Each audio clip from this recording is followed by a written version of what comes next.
Hello sa inyo. Yun na nga, nag-decide na nga kami maging vlogger. So, ang mangyayari, bibidyo na namin araw-araw yung mga ginagawa namin. Kahit di kayo interesado. So, yun nga, pupunta kami ngayon ng clinic. Kasi masakit ang ulo ni Mrs. At ako naman, kailangan ko kumuha ng MedCert.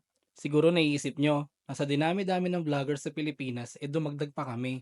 Actually, ginagawa ko to for fun. At syempre, gusto rin namin i-share yung mga experiences namin sa pagkakaroon ng pamilya. Nakakasawa rin kasi na halos araw-araw, yung nakikita ko sa newsfeed puro katoksikan, puro sugal. Kaya naisip ko na siguro, mas maganda kung i-consume ng mga tao is yung positive, masaya, at yung may matututunan sila. Though dito sa video na to, wala kayong masyadong matututunan kasi wala, pupunta lang kami ng clinic. Tingnan mo, ito nga, pupunta lang kami ng clinic, nakasakay kami ng jeep. Tingnan mo naman yung asawa ko, napakaganda. Actually, nung nakaraan lang, nagkaroon kami ng di pagkakaunawaan yan. Pero naayos din namin. Ang sekreto kasi sa mahabang relasyon ay pag-uunawa at pag-iintindi sa bawat isa. Hala, ang drama ko na. Kung makikita nyo dyan, panay lang akong tingin sa labas. Nag-iisip-isip kasi ako. Ngayon tumatanda na tayo, dumadami ng responsibilidad natin. Ilaw, tubig, at ang kakainin mo sa araw-araw. Isa rin yan sa mga dahilan kung bakit gusto ko na mag-start mag-vlog. Hindi naman sa ano, pero sinasabi nila mas marami ang pera daw dito. Pero wala naman akong pakialam dun. Kung papasok, edi go. Kung hindi, edi okay lang rin naman. May work pa naman kami ng asawa ko. Ang sinasabi ko lang, hindi kasi pwedeng habang buhay tayo nag-work. Hindi pwedeng habang buhay tayo puyat.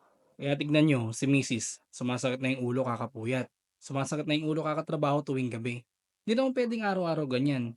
Hindi rin naman pwede habang buhay kang ganyan na masakit yung ulo mo pag gabi, wala ka masyadong tulog, puyat ka, tapos hindi mo alam kung saan ka kukuha ng pera, di ba?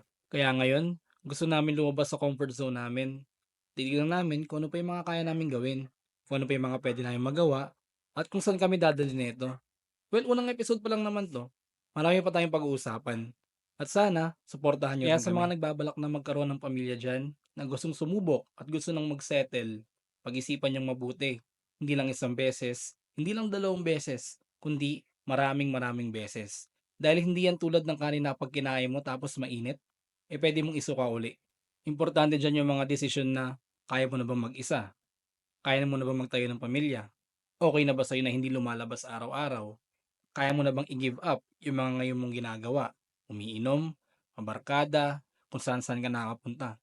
Kung kaya mo na i-give up lahat yan, well, tingin ko pwede ka na mag-asawa at ready ka na rin mag-settle. So kung makikita nyo nga dito, pumunta kami ng ibang clinic dahil walang available na doctor. Magbubuko-buko muna kami. At siya nga pala, speaking of buko, dapat ngayon, hindi lang pera, hindi lang puro grind, hindi lang puro pag-iipon ang iniisip natin. Siyempre, unang-una diyan, pinaka-priyo sa lahat, yung health. Aanhin mo naman yung maraming pera kung hindi ka naman healthy.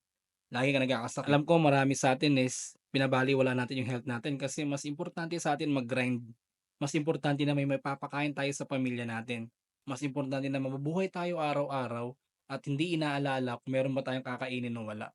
Pero siyempre, dapat responsable pa rin tayo sa ating health. Healthy yung kinakain dapat natin at 'wag yung siomai. Pero okay lang 'yan paminsan-minsan. Ang gusto ko lang sabihin is alagaan yung health niyo. Dapat everyday kayo nagpapa-check-up or once in a 6 months dapat nagpapa-check-up kayo.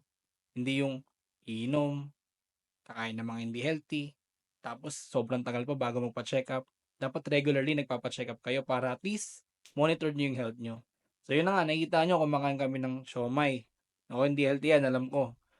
Pero kasi ngayon pauwi na kami niyan, galing na rin kami ng clinic, nakakuha na ako ng MedCert. Pero ang asawa ko hindi pa nakapagpa-check-up, sabi niya, tsaka na lang daw. Well again, kailangan regularly kayong magpapa-check-up. So ang next namin gagawin niyan is pupunta na kami ng bahay, susunduin namin ang anak namin. Siguro marami makaka-relate sa akin dito. Ang daming ginagawa, busy sa bahay, busy sa work.